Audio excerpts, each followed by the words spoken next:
Hey everybody, and welcome back to another video for Watch Trading Academy. Well, previously we have been talking about recessions, the economy, and everything happening in the world of watches. And if you've been following our channel, then you already know that. But if you haven't, then perhaps now is the time to hit like, turn on notifications, and of course subscribe to this channel so that you can keep getting up-to-date information on what is happening in the world of watches as it pertains to investments.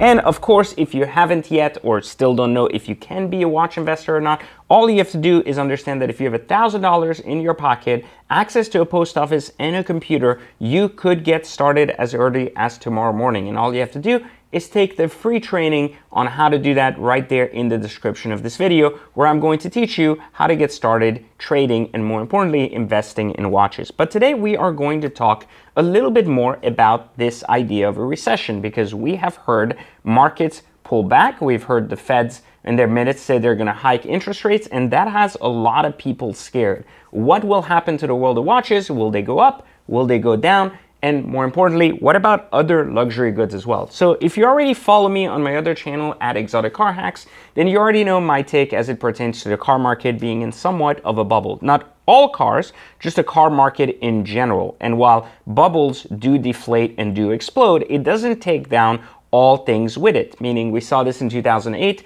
with the fall of the real estate market. While Florida, as an example, was hit hard last time, this time if a bubble was to explode in the real estate market, Florida would be the least impacted for many different reasons in real estate. Now, in 2008, we also saw that the collapse of many things during the Great Recession led to pricing softening across the board, across all luxury industries, but it didn't crash all industries. And while there were small dips in certain sectors, there were huge crashes in others. So it is very important, if we're going to be talking about economics and everything that comes with it, that we do not generalize the idea of money into everything goes up and everything comes down, because it doesn't always work out this way. So today we are going to break down for you, because many of you have asked me in the comments of previous videos that you wanted to hear more about what happens to watches during recessions. And so in order to explain that to you, I decided to basically give you an idea of how this world works so that you can understand more about how it all comes together and why I've always said that watches are basically recession proof. So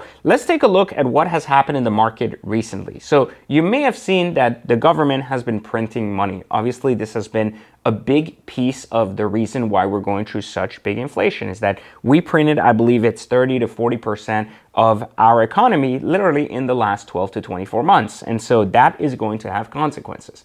Consequences because you're flowing a ton of money into the market. However, markets aren't always leveraged the same way people think. Just because you're putting money in it doesn't mean that everybody is getting a ton of money and everybody's rich, and as a result, well, good things happen or bad things happen. It's a little bit more complex than that. So on the surface, you may have seen that normal day-to-day people received multiple stipends, anywhere from $600 to $1,000, some with less, depending on their income level, and people just got paid for doing absolutely nothing. If they had filed a previous tax return, then they probably got some kind of stipend based on how much money was on that tax return. That said, here is where it gets a little bit tricky. That is only a very small percentage of the money being printed, because the majority of the money wasn't actually distributed in $500, $600 there and there to each individual, but rather in leverage. Leverage which comes in the forms of loans. Because remember, a lot of loans were issued during the COVID era. A lot of loans to businesses who were required to shut down, who possibly could not have survived. Loans that were to be used for ensuring survivalship and, of course, growth during a stage of significant downturn for businesses. The offset, though, or the issue, and we're not talking about just businesses that some guy went and bought a Lamborghini with the money and now is in jail. We're rather talking about the masses of businesses who are truly impacted by this, like restaurants, clubs, and everything else. Now, you also have to consider one thing, is that in a normal economy and without a COVID-based economy, you have businesses constantly seeking leverage, and this leverage comes from banks. Businesses go to banks in hopes of getting money, obviously, to be able to support real estate purchases, to support equipment purchases, to support low times, and so on and so forth. But unfortunately, the banking system isn't as nice as the government, and it often does not give businesses any leverage. In many many cases, businesses have to be around for 2 to 3 years to even be qualified to receive a loan. And so for that reason, this bank leverage doesn't actually exist on a day-to-day basis. But during COVID, this bank leverage existed for a lot more people than it previously existed for. This created a very interesting dynamic in the world because a lot of money was injected into business that typically would not have had money injected in it. This created a lot of good as businesses took steps to rise and ultimately come out of COVID stronger, greater, and more capable than before. And this also gave opportunities to people who previously didn't have that leverage to take cover under this idea of COVID and use it as leverage in their business. So regardless of what, as long as the leverage was used for the business, the government basically let it slide. Here is where things get interesting. Well, now you gave people leverage in the form of loans, but now you need this money to flow back in the economy because this money was used to basically boost these businesses. Businesses create jobs. These jobs create revenue for employees and employers, and these employers spend money back in the economy. But the idea is that when you're savvy and intelligent and you see an inflationary period, you typically go, well, this is a really good opportunity for me to make even more money in the markets. And you typically don't re-spend the money. You take the money and you recycle it back into ways to make even more money. So in other words, when the markets are at their highest, you don't go buying a car. Instead, you say, you know what, I'm going to go in the stock market and make an extra 20% off of this money that I don't even own, because then that will ultimately give me even more money and position me even better. But you need that money to come back in the economy, and you need it to come back in because it needs to fuel the basic infrastructure that you gave this leverage for. So how do you do it, or what do you do? Well, if you're the Feds, you want to scare people, and you want to scare them away from the markets and into consumer spending towards the things that do matter and that do help infrastructure. But you have a really evil plot going on in the background. And that evil plot is, you're ready for this, supply chain shortages, something that you never saw coming at the rate it came. But here is where, as a government, you kind of got duped. If you're the Feds, well, you raise interest rate, or you speak of raising interest rates in the hopes that basically what's going to take place is that people will escape the markets and then literally spend money back in the economy. The issue with that ideology, though, which is usually very good, is that by scaring the markets, you basically take down the market cap of the stock market, the crypto markets, etc., and you get this money back in the economy. But this is assuming that enough goods exist in the economy to be bought. Well, you see, this time something very interesting happened. And this is where basically the Feds got screwed and this hyperinflation system started to occur, because one thing that the Feds miscalculated was the fact that certain businesses were not so much interested in factoring in profits in times like these, and instead were more interested in factoring in the longevity and changing their business models, which were very flawed to date. Now, this is very interesting and very different, and I want to point out why. Because if we pay attention, we understand this very basic and simple concept.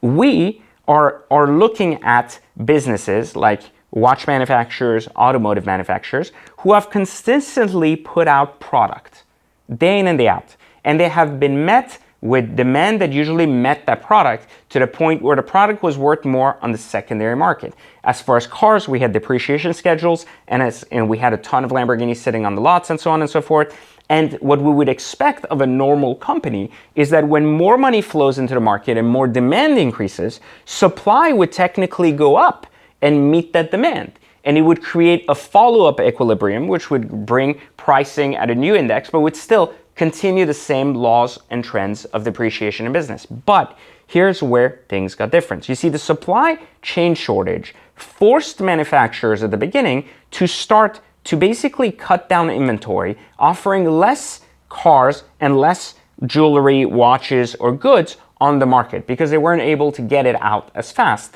This created a very interesting thing because it created pricing to rise and people considering the alternative of waiting to order cars even though they weren't sitting on their lot. So America is literally the only economy where cars are constantly sitting in lots, and we have the instant gratification bug of walking in and walking out. Same with watches, same with everything else. But things have changed. And in Europe, it was always the other way, where ordering cars was the norm. So manufacturers had a much easier job managing pipelines, revenues, and dollars because they could count on prepaid orders rather than just orders sitting and being discounted. Well, where the Feds kind of made a mistake, in my opinion, is that they underestimated the fact that auto manufacturers saw this problem coming. And as soon as they saw that people were willing to wait, instead of just rising demand and trying to meet customer demand, they basically declined to do that and guaranteed the longevity and more profitability by not allowing the supply to catch itself up again, and literally allowing this new consumer behavior that was adopted because of COVID of becoming the new norm. This created something really interesting, is that even though now money has to go back in the economy again to buy stuff, literally creating, not sitting in the stock market because that's risky now, and going elsewhere, well, now there's other things sitting here that need to be bought. But those things typically would now start to have price equilibrium and start to go down, taming down inflation. But here's the interesting part. It's not happening. And I don't think it's going to happen as fast as they expected for one reason, is because either the supply chain is still too hurt to catch up, or B, there isn't enough supply and isn't going to be anyways for quite some time. Like Lamborghini orders are now 18 months out. They used to be 6 months out. So you have to consider that right now they're pre-sold for 18 months. Well, 18 months is a really long time. It's almost 2 years. That's not going to combat inflation short term, right?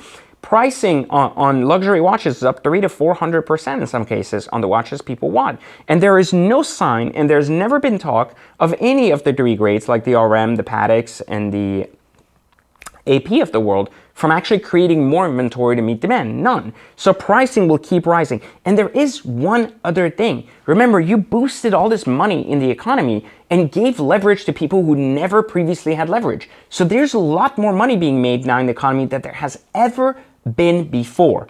Super important to mention. So where do watches come in and why are they recession proof? Well, historically, even in 2008, when watches left, like when money left the stock market and left these other markets where people invested, it would come back into consumer markets. And typically, watches were always a great alternative that had performed really well over the last 20 years back in '08 and would continue to perform well to at least safeguard money. Meaning people usually looked at gold in doomsday scenario, and modern younger people looked at watches at that very same safety level. And it's a lot more fun to wear a watch than to actually hold a brick of gold in your vault. So this became a lot more relevant and a lot more powerful for people. But over the years now, so many people started looking at watches as an investment even more than before, that demand has increased even more so than ever. So not only are watches really incredible tools where people usually look at watches and art as a place to safeguard money and allow kind of the markets of goods to go up and literally get them back some kind of return outside of the markets.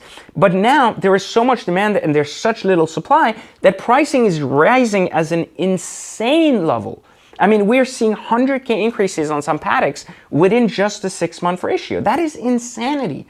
So the question is, can it be sustained? Will it crash or will it not? And the simple ideology behind it is that there's no indicator that it will crash, but there are indicators that perhaps certain places and certain types of watches will slow down, they'll rise, and eventually perhaps see small dips in price. Now we see this all the time in the watch market, but they're not crashes. And this is one of the key reasons why I'm a big believer that watches are ultimately still one of the best hedges against not only inflation, but one of the most recession-proof ways to park money, and continuously will be. As the economy becomes even more global, imagine if you wanted to walk across and take your money to London to enjoy a great vacation, and you wanted to do that, but you didn't want to go through customs with $1 million in a suitcase. Well, you could literally bring 2 Richard Mille watches and liquidate them in London and get your money out of them. So the point is the mobility of watches, the power of what watches have done and have become to the average person is now what they were back then